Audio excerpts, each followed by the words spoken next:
చాలా ఆగ్రహానికి వశుడైపోయి ఉన్నప్పుడు మొట్టమొదట అదుపు దేని మీద పోతుందంటే వాక్కు మీద పోతుంది. నోటి వెంట వచ్చే మాట మీద అదుపు తప్పుతుంది. అది చాలా పెద్ద పెద్ద ఉపద్రవాలు తీసుకొస్తుంది. అందుకే కోపం వచ్చింది అంటే క్షమయైవ నిరస్యతి.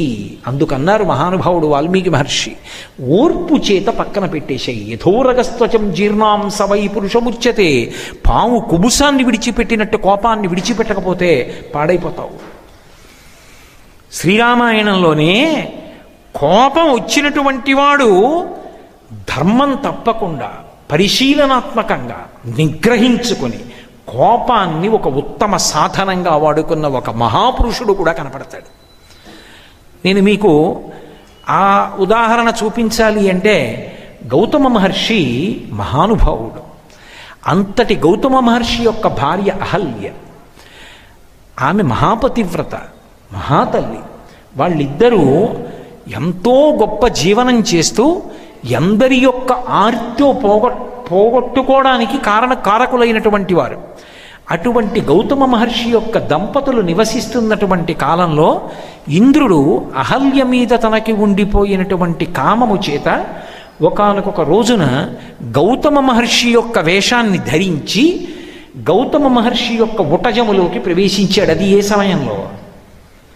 తెల్లవారుజాము కాలంలో గౌతమ మహర్షి స్నానం చేయడానికి వెళ్ళారు. ఏదో కోడి పుంజై కూశాడు అలా రామాయణంలో లేదు. ఎందుచేత అంటున్నానంటే ఎన్నో రామాయణాలు ఉండొచ్చు. రామాయణాలన్నీ ఎందుకు వచ్చాయంటే తరించడానికి. నేను ఏమీ తక్కువ చేసి మాట్లాడటం లేదు. అసలు రామాయణాన్ని ఎలాగో అలా వ్రాయాలన్న సంకల్పం కలగడం, రాయడం అంత తేలిక విషయం ఏం కాదు. అది ఈశ్వరానుగ్రహం ఉన్నవాళ్ళు మాత్రమే చేసే పని. దాన్ని తక్కువ చేసి మాట్లాడడం కన్నా తక్కువతనం ఇంకోటి లేదు లోకంలో. అది ఈశ్వరానుగ్రహం పొందిన మహానుభావులు చేసినటువంటి పని. రామాయణాన్ని ఏదో ఒక రకంగా స్పృశించి అలా ఆలోచించి వ్రాయగలిగారు అంటే వాళ్ళకి సీతారాముల కృప కలిగింది, వాళ్ళు వ్రాయగలిగారు. కానీ వాల్మీకి మహర్షికి బ్రహ్మగారి వరం ఉంది. నువ్వు రామాయణం రచన చేయడానికి కూర్చుంటే రహస్యము ప్రకాశము రెండూ నీ మనసులో కనపడతాయని. అంటే ఆ రామాయణం పరమ సత్యమైనటువంటి విషయం. రామాయణంలో కల్పితమైనటువంటి విషయాలు లేవు. రామాయణం కానీ భారతం కానీ భాగవతం కానీ మూడు ఇతిహాసములు అంటారు. ఇతిహాసములంటే ఇతిహాసం, అది అట్లే జరిగినది. అందుకే వాటిని పాత్రలు అనకూడదు. పాత్రలు అంటే కాల్పనిక సాహిత్యం. వ్యక్తులు వాళ్ళు యథార్థంగా ఉన్నారు, యథార్థంగా జరిగిన కథ. వ్యాసుడు భాగవతంలో అంతర్భాగం, వ్యాసుడు భారతంలో అంతర్భాగం, వాల్మీకి మహర్షి రామాయణంలో అంతర్భాగం. వాల్మీకి మహర్షి ఆశ్రమంలో సీతమ్మ ఉంది. వాల్మీకి మహర్షికి నారదుడు వచ్చి సంక్షేప రామాయణం చెప్పాడు. రామదర్శనాన్ని వాల్మీకి పొందారు. లవకుశులకి రామాయణం నేర్పారు, రామాయణ గానం చేయించారు. కాబట్టి వాల్మీకి అందులో ఒక వ్యక్తి. అటువంటి రామాయణం ఏదైతే ఉందో ఆ రామాయణము ఇతిహాసము. ఆ రామాయణ రచన చేస్తున్నప్పుడు రామాయణంలో ఉన్న వ్యక్తుల మనసులలో ఉన్న భావాలు కూడా నీకు తెలుస్తాయి. వరమిచ్చారు బ్రహ్మగారు. అందుకే వాల్మీకి రామాయణము పరమసత్యం. అందులో ఏం చెప్పబడిందో అది ఇక తిరుగులేనటువంటి విషయం. అందుకు నేను కోడి పుంజై కూసినట్టు రామాయణంలో లేదు అనడానికి కారణం అది. అందులో ఇంద్రుడు కోడి పుంజై కూశాడు అని లేదు. వాల్మీకి మహర్షి తెల్లవారుజామున స్నానం చేయడానికి వెళ్ళారు. అది ఆయన కర్తవ్యం, ఆయన ధర్మదృష్టి. ఆ సమయంలో స్నానం చేస్తారు పెద్దలు. అందుకని ఆ స్నానానికి వెళ్ళారు ఆయన. ఆయన స్నానానికి వెళ్ళారు. ఆ సమయమునందు కలగకూడని కోరిక ఇంద్రుడికి కలిగింది. ఏ కారణానికి కలిగింది? ఏ దేవతా కార్యం తీర్చడానికి పక్కన పెట్టండి. విధానము దోషభూయిష్టము, సమర్థించే ప్రయత్నం చేయడం కుదరదు. పరదారాగమనము, దాని గురించిన కాంక్ష మృత్యుహేతువులు. ఇంద్రుడికి కోరిక కలిగింది. గౌతమ వేషాన్ని పొందాడు. గౌతమ వేషంలోకి వచ్చి తలుపు కొట్టాడు. అహల్య తలుపు తీసింది. ఎదురుగుండా వచ్చినటువంటి వాడు దాపరికంతో మాట్లాడలేదు. ఎప్పటి నుంచో నీ యందు నాకు మనస్సుంది, నీ సంగమ సుఖాన్ని అపేక్షిస్తున్నాను. గౌతముడు తిరిగి వచ్చే లోపల నువ్వు నాకు సంగమ సుఖాన్ని కటాక్షించమని అడిగాడు. వచ్చినవాడు ఇంద్రుడన్న విషయం, గౌతముడు కాడన్న విషయం, తన భర్త కాడన్న విషయం అహల్యకి తెలుసు. తెలిసి దేవేంద్రుడు అంతటి గొప్పవాడు అనేటటువంటి కారణము చేత ఆమె కూడా లౌల్యమునకు వశమై దేవేంద్రుడితో సంగమ సుఖాన్ని అనుభవించింది. ఈ విషయం శ్రీరామాయణంలో స్పష్టంగా ఉంది. నేనేమి కల్పించి మాట్లాడటం లేదు. దేవీ అహల్యయే ఒక మాట అంటుంది. ఆ ఇంద్రుణ్ణి ఉద్దేశించి మాట్లాడుతూ, కృతార్థాస్మి సురశ్రేష్ఠ గచ్చ శీఘ్రమిత ప్రభో అంది. నేను కృతార్థురాలనయ్యాను, నువ్వు దేవేంద్రుడివి, అటువంటి నీతో సంగమాన్ని పొందాను. గౌతముడు వచ్చే లోపల తొందరగా వెళ్ళిపో. కృతార్థాస్మి సురశ్రేష్ఠ గచ్చ శీఘ్రమిత ప్రభో, తొందరగా వెళ్ళిపో, నన్ను కూడా గౌతముడి నుంచి రక్షించు అంది. ఇంద్రుడు అన్నాడు, శుశ్రూణి పరితుష్టోస్మి గచ్చ శీఘ్రం యథాగతం. నేను నీ వలన పరమ సంతోషాన్ని అనుభవించాను, ఎలా వచ్చానో అలా వెళ్ళిపోతున్నాను అని ఆయన వెళ్ళిపోయాడు. ఇంద్రుడు బయటికి వచ్చేస్తున్నాడు గౌతమ వేషధారి అయి. గౌతముడు లోపలికి వచ్చాడు. ఆయన నిలువెత్తు అగ్నిహోత్రం ఎలా ఉంటుందో అలా ప్రకాశిస్తున్నాడు. తీర్థస్నానం చేసి వచ్చాడేమో, నీళ్లు జటల నుండి కారుతున్నాయి. మూర్తీభవించినటువంటి ధర్మం. ఆయన కోపానికి వశపడిపోయే అవకాశం ఉండదు. తనని తాను నిగ్రహించుకోగలడు, తనని తాను పరిశీలించుకోగలడు. తప్పు ఎక్కడ జరిగింది, ఆ తప్పుకి శిక్ష ఎంతవరకు వేసి దిద్దాలన్నది చూస్తాడు తప్ప వ్యవస్థని కోపమునకు వశుడైపోయి మాట్లాడే లక్షణం ఉన్నవాడు కాదు. ఇది గౌతముడి యొక్క గొప్పతనం. గౌతముడు చూసి చూడగానే గుర్తుపెట్టాడు దోషం చేశాడని. నా వేషంలో వచ్చి చేయరాని పని చేశావు కాబట్టి అకర్తవ్యమిదం తస్మాత్ విఫలత్వం భవిష్యతి. నేను పురుషుణ్ణి అన్న భావన నీలో ఉంది కాబట్టి చెయ్యరాని పని చేశావు, కర్తవ్యము కానిది చేశావు. ఏది చెయ్యాలో అది చెయ్యలేదు, ఏది చెయ్యకూడదో అది చేశావు. అది చెయ్యడానికి నీకు ఆధారం నేను పురుషుడను అన్న భావన. నీ భావనకి కారణమైన నీ వృషణములు రాలి నేలపడిపోవుగాక, నీకు పుంస్త్వం ఉండదు ఇక అని పేతతర్వృషణౌ భూమౌ సహస్రాక్షస్య తక్షణాత్. గౌతముడి నోటి వెంట ఆ మాట రాగానే ఇంద్రుని యొక్క వృషణములు జారి నేలబడిపోయాయి. ఆయన పుంస్త్వం పోయింది. ఇక పైన ఇటువంటి తప్పు చెయ్యవు.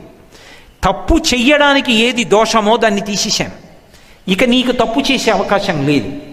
సరే, తర్వాత ఏదో వెళ్ళాడు పితృదేవతల్ని ప్రార్థన చేశాడు, వాళ్ళు మేషాండములను ఇచ్చారు, అందుకే ఇప్పటికీ మేషము యొక్క అండములను భుజించకూడదు అని ఒక శాసనం ఇంద్రుడికి అమరుతాయమని. కాబట్టి ఇంద్రుణ్ణి అటువంటి శాపవాక్కుతోటి ధర్మం తప్పాడు కాబట్టి కారణం చెప్పి శపించాడు. అకర్తవ్యమిదం కార్యం, చెయ్యకూడని పనిచేశావు, అందుకు శపిస్తున్నానన్నాడు. మహర్షి తపస్సు తగ్గిపోతుంది, తపోఫలం నశిస్తుంది శాపాన్ని విడిచిపెడితే. అయినా ధర్మరక్షణ చెయ్యాలి, అందుకని ఇంద్రుణ్ణి శపించాడు భార్యని. ఇక్కడ మీరు చాలా జాగ్రత్తగా పరిశీలించాలి. నేను నా భార్యని విడిచిపెట్టేస్తున్నానని గౌతముడు అనలేదు.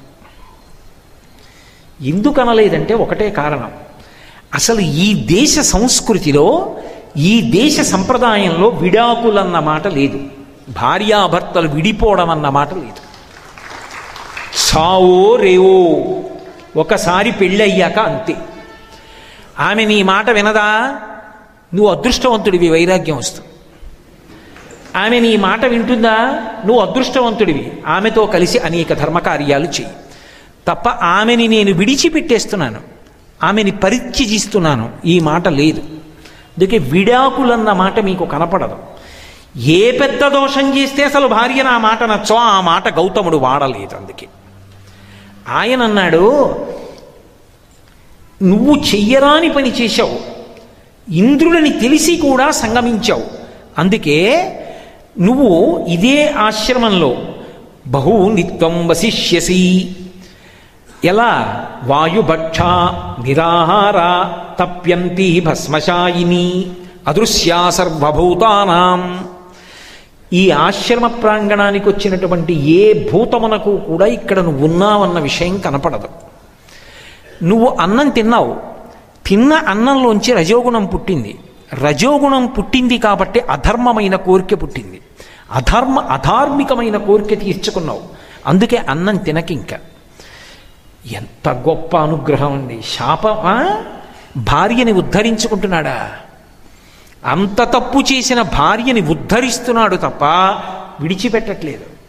అందుకే వాయుభక్ష, గాలి తిను. ఆమె ఆ శక్తి ఉంది ఆవిడికి. నిరాహార, ఆహారం పుచ్చుకోకు. తప్యంతి, తపస్సు చెయ్యి. భస్మశాయిని, షాయి అంటే పడుకుని ఉండడం, భస్మశాయిని భస్మమునందు పడుకుని ఉండు.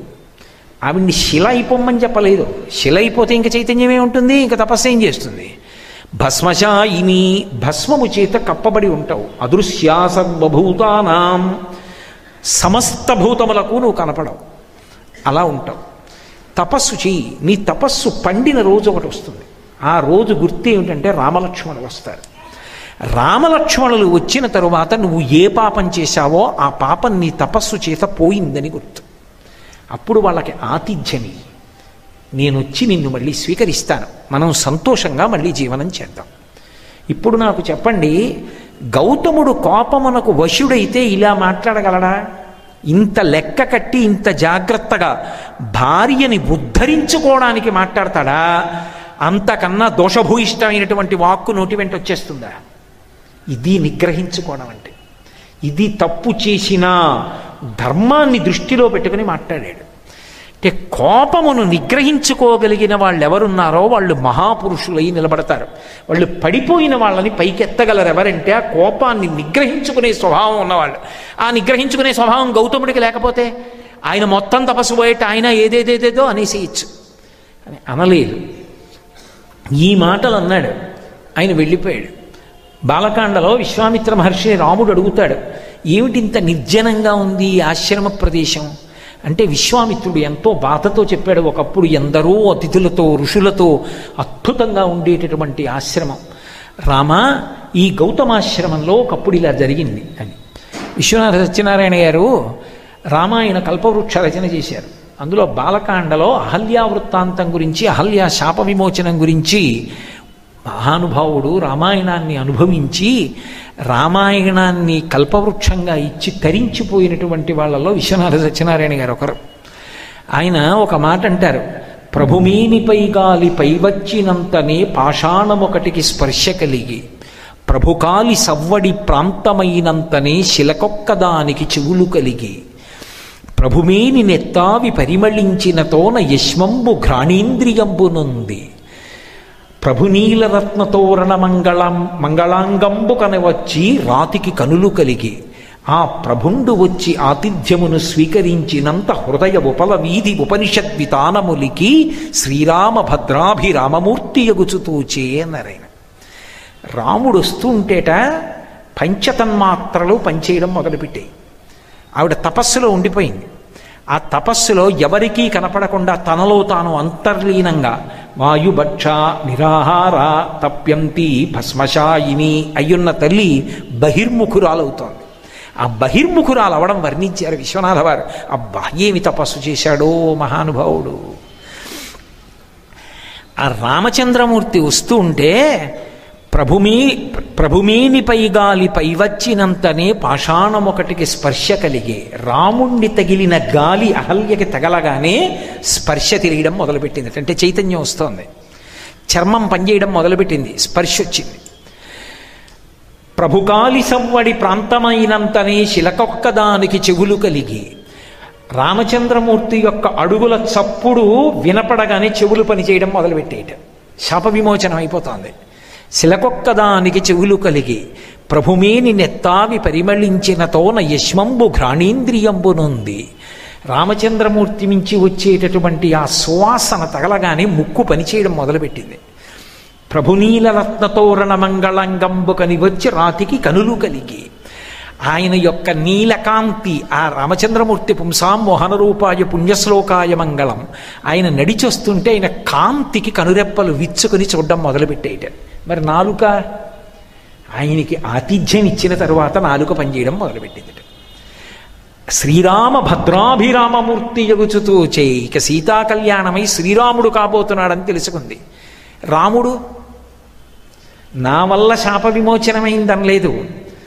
రాఘవౌతు తతస్తస్య పాదౌ జగృహుతుస్తథా స్మరంతి గౌతమవచ ప్రతిజగ్రాహసాచతౌ అన్నారు మహర్షి.